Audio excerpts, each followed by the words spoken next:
managed to pull myself together.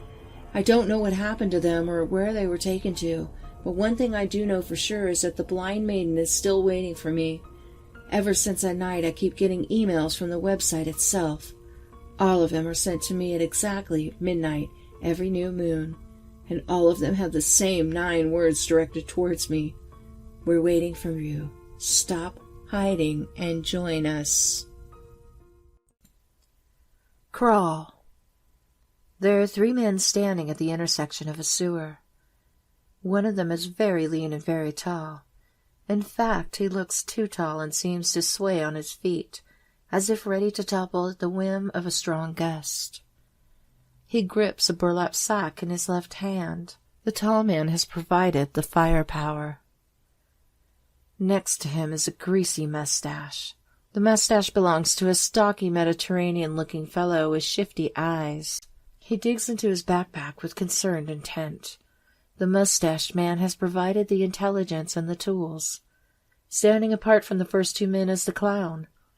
Wrinkled columns of green, yellow, blue support an ashen face of sweat and paint. He wears a white clown glove on each hand.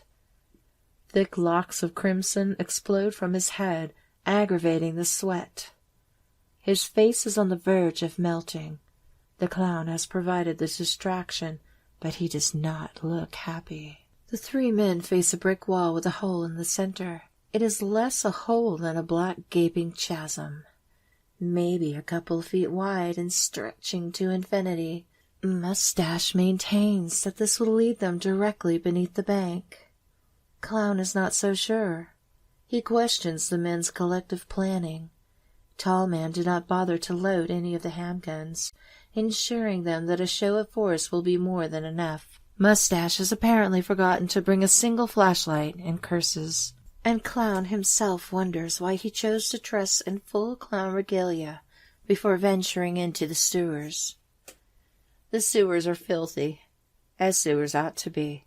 A noxious gas of human excrement floods each nostril with every breath. Layered above the stench is something more, something sickly sweet, barely noticeable but there. Green light bounces from the drainage channels as rats and other scurrying things patter along the rim. Clown stumbles on the walkway in oversized shoes. Tall man avoids the sight of Clown. He harbors a lifelong distrust of clowns, a distrust so deep it ventures into the realm of abject fear. To make matters worse, this particular clown's breath smells like sour milk. It's nauseating, so he keeps his distance. From the corner of his eye, he thinks he sees Clown glowering at him. Glowering or smiling? Tall man can't be sure in this dreary dungeon. He, too, doubts the wisdom of Mustache's plan. Mustache defends the strategy. There were bound to be setbacks, he says, but the hole in the wall still offers the best chance for a clean escape. They will have to enter one by one and crawl on hands and knees to see the other side. Once inside the tunnel, turning around will likely be impossible.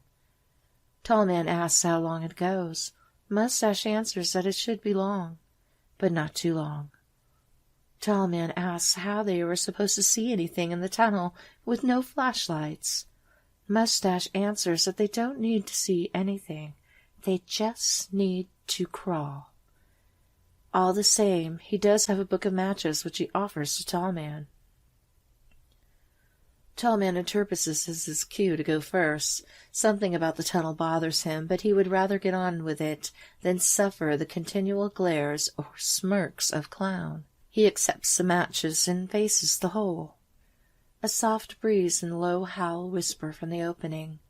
Behind him, Clown stares while Mustache runs some fingers through his oily hair.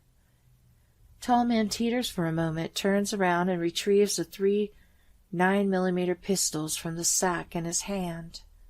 Easier if you take these now, he says. All 3 men tuck the weapons into their waistbands. Not weapons, Clown reminds himself. Merely a show of force. Tall man turns back around. The bricks in the wall are the color of money. The water flowing through the channels is the color of money. Even the stripes in Clown's suit are money-colored. Tall Man sees money everywhere except in the black hole yawning before him. That is the only way to the actual money.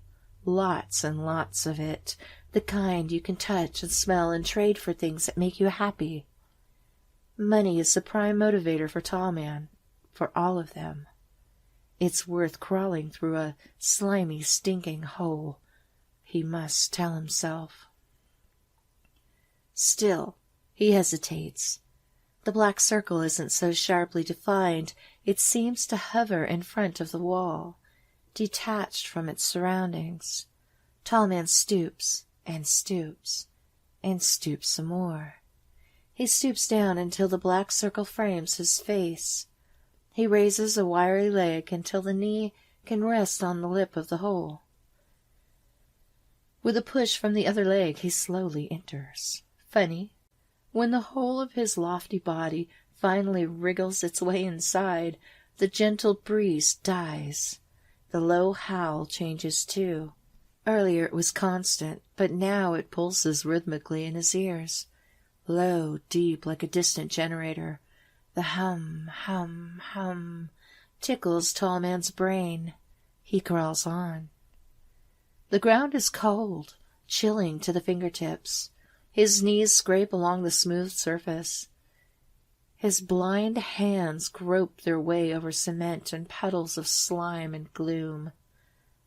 All around drip invisible drops. Drip, drip, hum, hum, scrape. The only sounds here in the belly of the sewers, intensified by the utter lack of visual stimuli. With that word, belly comes to mind. Tall Man begins to perceive his environment as a living organism. He feels like an unwelcome virus invading a host. No, more like a piece of chewed meat sliding down a giant's intestines. Drip, drip, hum, hum, scrape. A discordant symphony of endless digestion. He crawls on. Their air grows stale.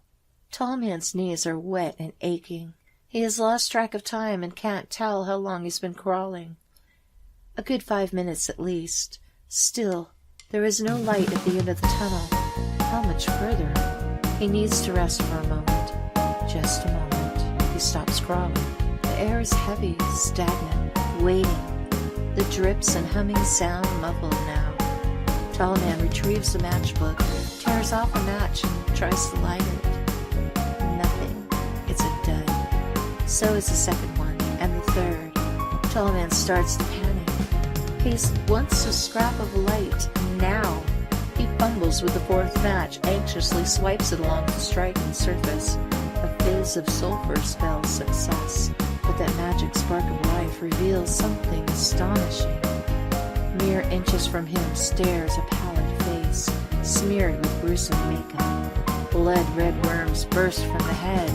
No, not worms, but curls of hair. It's Clown's face, lurching from the darkness, disembodied. Every muscle locked in rigor mortis. The eyes are dim and cloudy, but fixed upon his own. The match's flame throws drunken shadows across the peaks and valleys of the ghostly visage. It alternately smiles and scowls at Tall Man, without really moving at all. Tall Man is stiff with incomprehension. Fear tiptoes down his spine and snuggles into his guts. He feels sick. The two faces stare frozen in silence for a brief eternity. Suddenly, the clown face leans forward and blows out the match. A whiff of sour milk fills the air. The abrupt return to total blackness shocks Tall Man's senses into operation. He immediately scuttles backward, away from the face in the tunnel. His pants begin to shred at the knees, but he doesn't care. The only thought is retreat. Faster, faster, retreat. Hands and knees splash and scrape against concrete. He imagines the clown head gliding silently through the black tube after him, smiling yet scowling. The splashes and scrapes become a frantic staccato as he goes faster and faster. His knees must be bleeding now, but he doesn't care. Retreat Only retreat matters. And then Tall Man finds himself falling backward out of the hole in the wall, landing at the feet of Mustache and Clown. Clown, who is in two places at once. They ask what happened, and when Tall Man finally calms down, he raises himself on two shaky legs. Teetering, he blurts out his story, but the two men do not understand. Mustache laughs while Clown regards Tall Man with suspicion. Impossible, they say. You only spooked yourself and were seeing things that weren't there. But Tall Man insists there is a second clown in the sewer tunnel. Mustache strokes his namesake with 2 fingers. Fine, fine, he says. I'm going through and I'll show you there's no damn clown in there. Tall Man almost protests, wants to tell Mustache not to leave him here with Clown, but keeps quiet. Backpack hoisted onto both shoulders, Mustache scrambles up and stuffs his body through the opening. He begins crawling. His speed is surprising in these tight quarters. They watch his figure rapidly dissolve in the darkness, the further he goes. The instant he disappears from view, the sound of his crawling stops short. After a moment of silence, Clown and Tall